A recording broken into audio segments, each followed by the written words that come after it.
ओम शांति।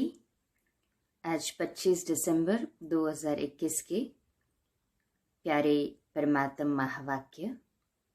मीठे मीठे बाबा हम बच्चों से कहते हैं, मीठे बच्चे, तुम्हें अथाह ईश्वरीय सुख मिला है, इसलिए तुम्हें मायावी सुखों की परवाह नहीं करनी है।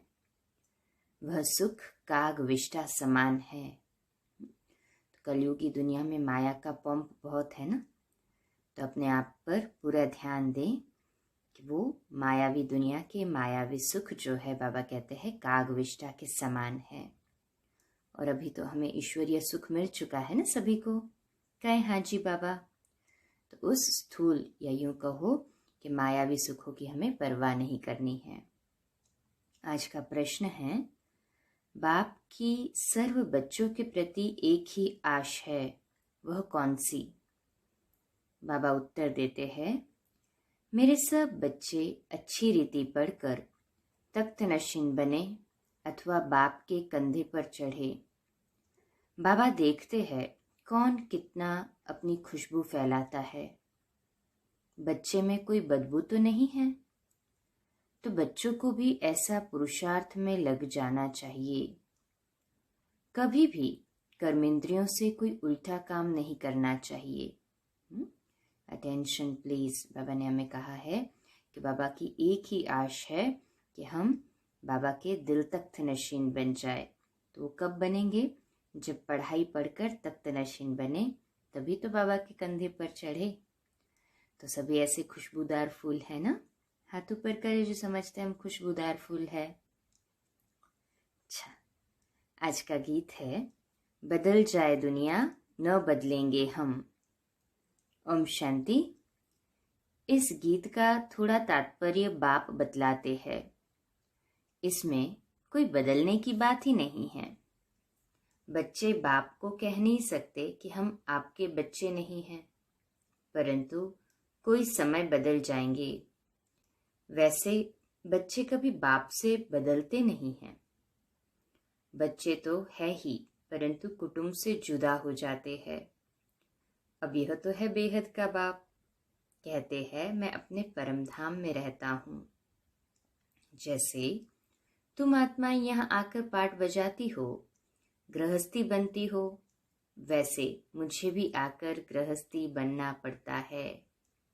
यहाँ सम्मुख तुम मुझे माता पिता कहते हो ना, तो देखो बाबा भी कितना आज वंडरफुल राज समझा रहे कि हम बाबा को माता पिता कहते हैं। तो बाबा कहते मैं भी जैसे गृहस्थी हो गया। भल आगे भी तुम पुकारते थे, तुम माता पिता हम बालक तेरे, तुम्हारी कृपा से सुख घने रे, पुकारते थे ना सभी। परंतु उस समय मैं गृहस्थी नहीं था, क्योंकि शिव बाबा तो परम धाम में बैठा था ना तब। इस समय आकर गृहस्थी बना हूं। गृहस्थी भी 2-4 बच्चों का नहीं, ढेर के ढेर बच्चे आते जाते हैं। भल कहते हैं हम बदलेंगे नहीं, परंतु माया बदला देती है। कई ने तो बाबा को ब्लड से भी लिख कर दिया था कि बाबा हम कभी नहीं बदलेंगे, आपका हाथ कभी नहीं छोड़ेंगे। पर माया भी दुस्तावार खिलाड़ी है ना, बदल देती है, बाबा कहते हैं। तो बाबा भी हमें सावधान कराते हैं कि बच्चे बदल जाते हैं। बाप है ऊंचे ते ऊंच, इनसे ऊंच बाप कोई हो ही नहीं सकता। शिव बाबा से ऊंचा कोई हो सकता है? नहीं ना। साधारण मनुष्य तन में प्रवेश किया है। बच्चे जानते हैं भविष्य 21 जन्मों के लिए पुरुषार्थ अनुसार जायदाद मिलती है। बहुत है जो चलते चलते फिर बदल जाते हैं, क्योंकि यह है माया की लड़ाई। इस समय माया की लड़ाई चल रही है ना हमारे साथ। आगे तुम माया के थे, अभी बाप ने अडॉप्ट किया है। उस तरफ है माया का सुख, यहाँ तो वह सुख नहीं है, तो माया के सुख अपनी तरफ खींच लेते हैं। यहाँ तुमको है गुप्त सुख, जानते हो भविष्य में अतः सुख लेंगे। यहाँ के सुख में अगर बुद्धि गई तो वह सुख याद आते रहेंगे, अंत में भी वही याद आएंगे। इसलिए इस मायावी सुखों की परवाह नहीं करनी है। गाते भी है ना, यह सुख काग विष्ठा के समान है। अब तुम बच्चे जानते हो, सुख तो हमको सतयुग में मिलेगा।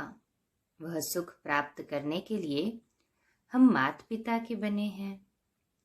बाप जरूर कोई समय गृहस्थी बने हैं, जिस कारण उनको माता पिता कहा जाता है। गाते तो है, परंतु समझते नहीं हैं। अभी तुम बच्चे जानते हो, बेहद का बाप भी है तो माँ भी है। इस माँ द्वारा अर्थात प्रजापिता ब्रह्मा द्वारा एडॉप्ट किया है। अब प्रजापिता और शिव दोनों ही बाप ठहरे न। शिव बाबा पारलौकिक बाप, तो ब्रह्मा बाबा है या प्रजापिता है अलौकिक बाप। बाप तो माता द्वारा एडॉप्ट करेंगे ना, शिव बाबा पिता, तो ब्रह्मा माँ आ गया ना इसमें, तो माँ के द्वारा एडॉप्ट करते हैं। अब त्वमेव माताश्च पिता, इनको कहे या ब्रह्मा को कहे, गाते तो है हम सब ब्रदर्स है, वह फादर है, उसमें तो माता का प्रश्न ही नहीं। गाया जाता है तुम मात पिता, तो वो निराकार शिव बाबा के लिए कहते हैं ना। अब मात पिता कैसे बनते हैं, यह वंडरफुल बातें समझने की है। मनुष्य मूंझते भी है, क्योंकि शरीर तो मेल का है ना, इसलिए माता एडॉप्ट की गई। वह है सरस्वती बेटी, इसलिए फिर मम्मा को एडॉप्ट किया तो वो बेटी हो गई सरस्वती। परंतु बेटी द्वारा तो एडॉप्ट नहीं किया जाता है। यह माता भी है तो पिता भी है, उसने इसमें प्रवेश किया है। शिव बाबा ने ब्रह्मा बाबा में प्रवेश किया है, तो ब्रह्मा के द्वारा शिव बाबा ने हमें ज्ञान दिया ना, तो ब्रह्मा मुख वंशावली हुए, माना माता भी हो गई ब्रह्मा। तो ब्रह्मा को खुद कहते हैं तुम हमारा बच्चा भी हो, वन्नी अर्थात पत्नी भी हो। बरोबर बाप इन द्वारा एडॉप्ट करते हैं, तो यह माता भी हो जाती है। फिर भी बाप कहते हैं तुमको याद मुझे ही करना है। हम सभी शिव बाबा को ही याद करते हैं ना, कहें हाँ जी बाबा। ब्रह्मा को याद नहीं करना है। मनुष्य तो दुनिया में बहुत लॉकेट पहनते हैं, यह तो बाप है। बाप कहते हैं बच्चे तुम्हें अपना भी सब कुछ भूल जाना है। देह सहित देह के जो भी संबंधी है सबको भूल परमपिता परमात्मा के साथ योग लगाओ। तुम बच्चों को फरमान है मुझ बाप को याद करो। मैं इनमें प्रवेश होकर तुमको राजयोग सिखलाता हूँ। इसमें प्रेरणा की कोई बात नहीं है। प्रेरणा से बाबा काम नहीं करता है। यह ड्रामा अनुसार सब कुछ होना ही है। बाप की याद से विकर्म विनाश होंगे। बाकी किसी देहधारी को याद करने से टाइम वेस्ट हो जाता है। दूसरे के साथ बुद्धि योग लगाते हो तो गोया बाप से नाफरमान बरदार बनते हो। बाप को याद करने में मेहनत है, इसमें ही भूल होती है। बाप कहते हैं तुम हो आशिक, चलते फिरते मुझ माशूक को याद करने का पुरुषार्थ करो। गीत में भी भगवान वाच है माम एकम याद करो। देह सहित देह के सब संबंध छोड़ अपने को आत्मा समझो। ये कौन कहते हैं, शिव बाबा या श्री कृष्ण? किसको याद करना है?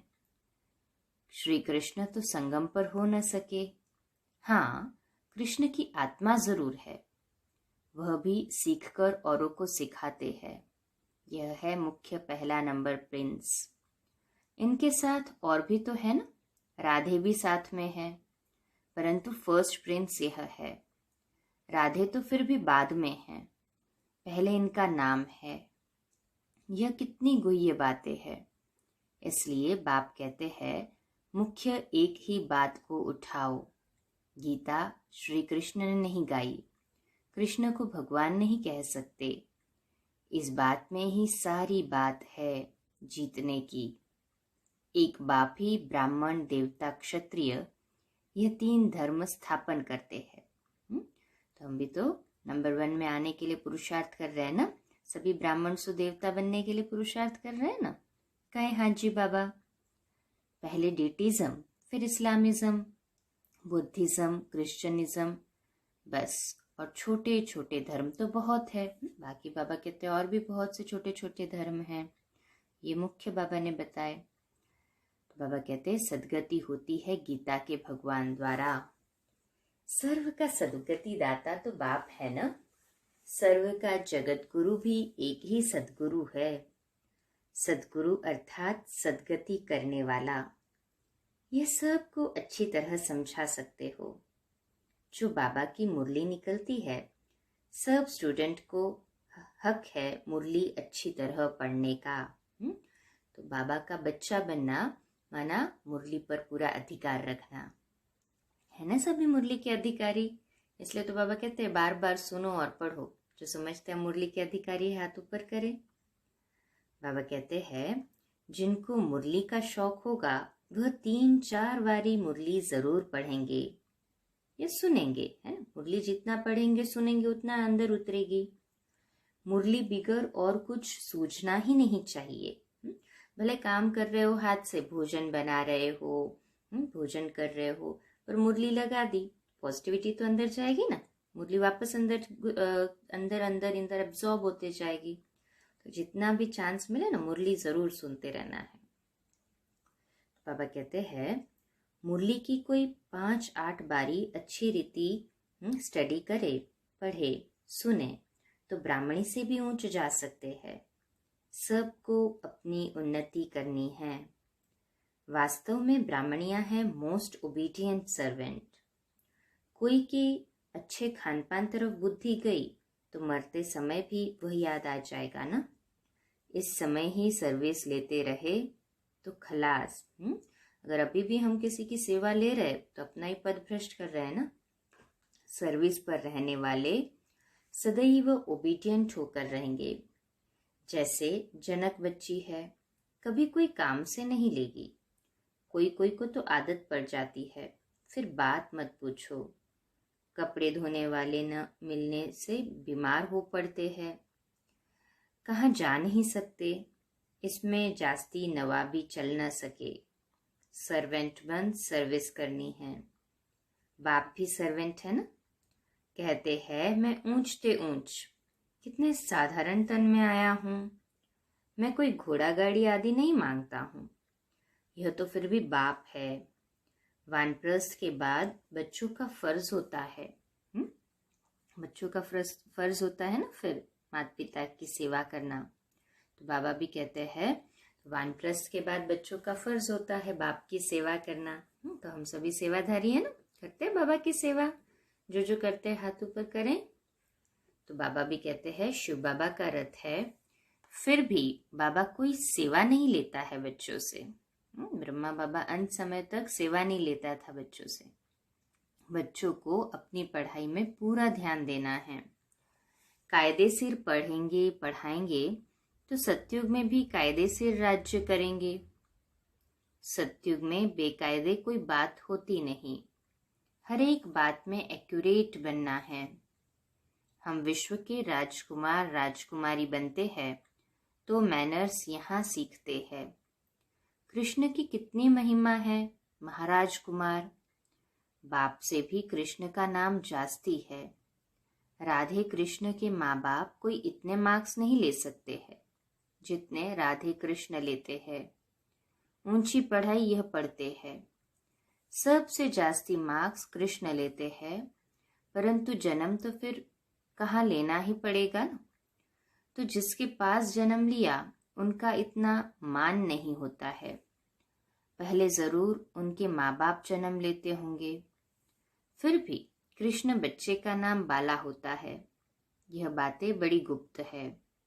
यह है चिटचैट की बातें। मूल बात है अपने को अशरीरी आत्मा समझो। अशरीरी आत्मा समझ कर ही बैठे हैं ना मुरली सुनने के लिए। कहे हाँ जी बाबा, तुम बेहद बाप की औलाद है। हम सभी कौन हैं? शिव बाबा हमारा बेहद का पिता है, तुम उसकी संतान हो गई।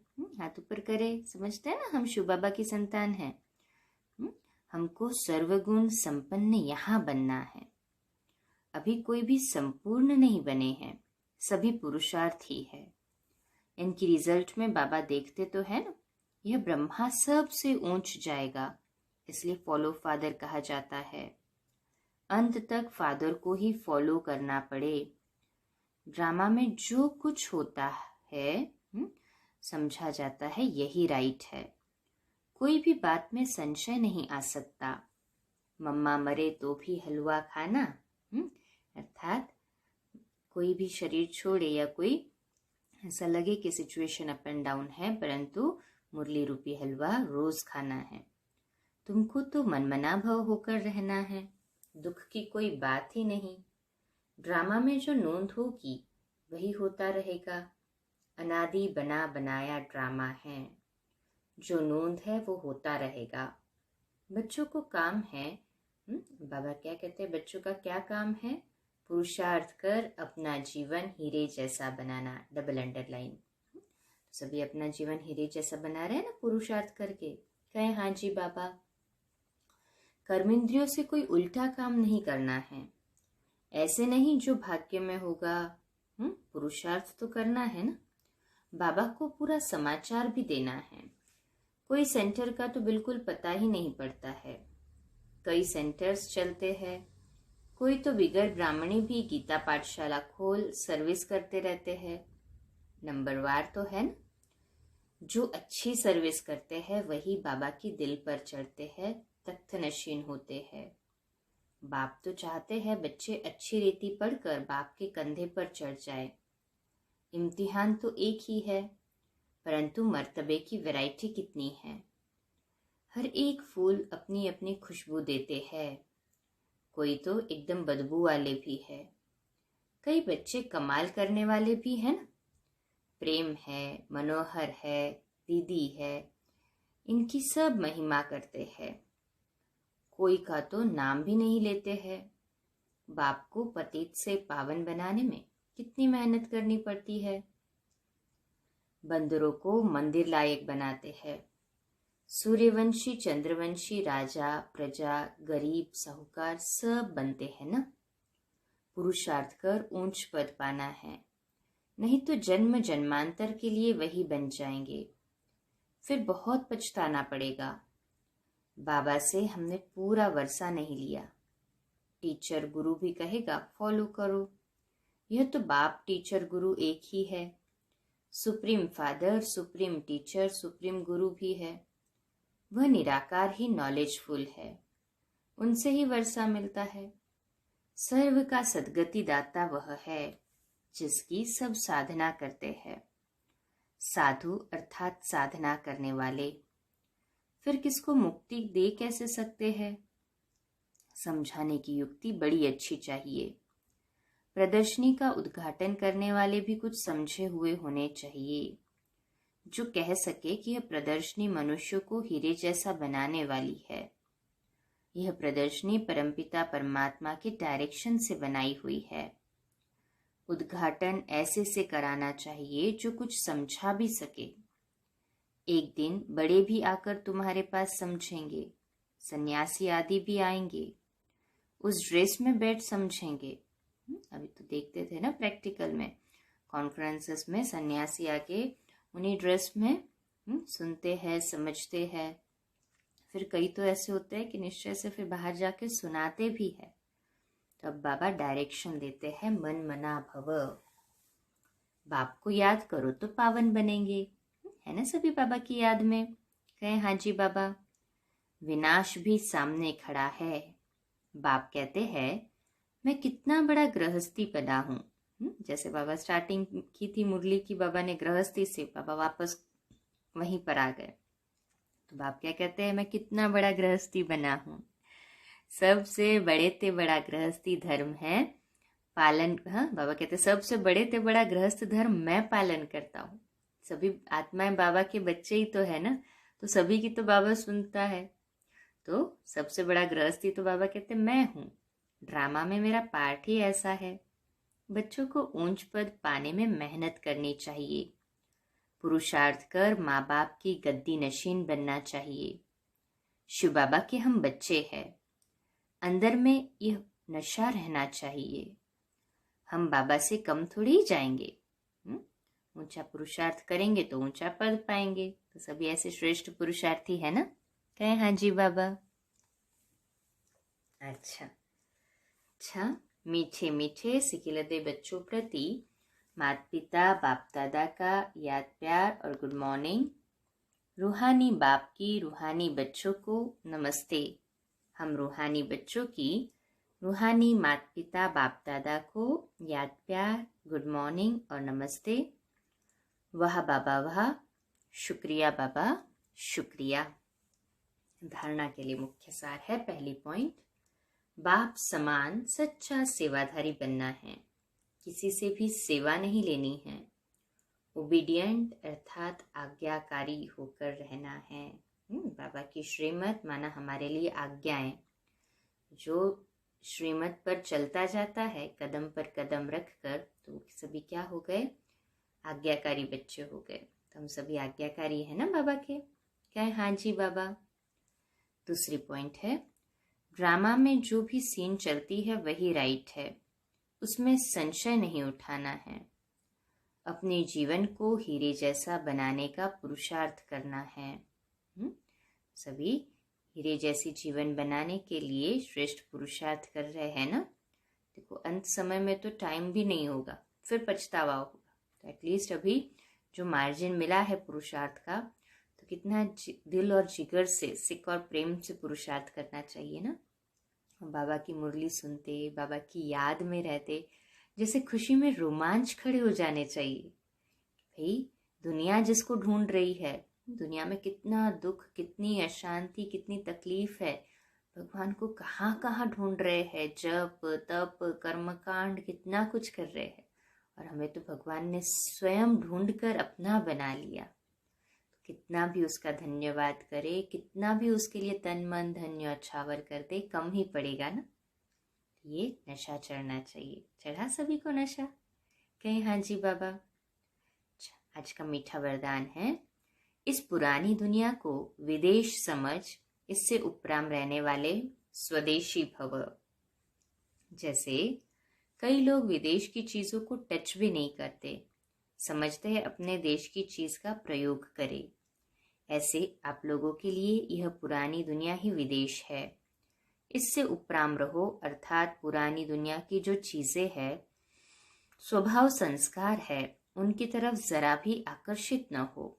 स्वदेशी बनो, अर्थात आत्मिक रूप में अपने ऊंचे देश, परम धाम और इस ईश्वरीय परिवार के हिसाब से मधुबन देश के निवासी समझ, इसके नशे में रहो। सभी ऐसे स्वदेशी के नशे में रहने वाले हैं ना। परम धाम स्वदेश, और ये पुरानी दुनिया परदेश, विदेश। तो दिल कहाँ लगी हो हमारी?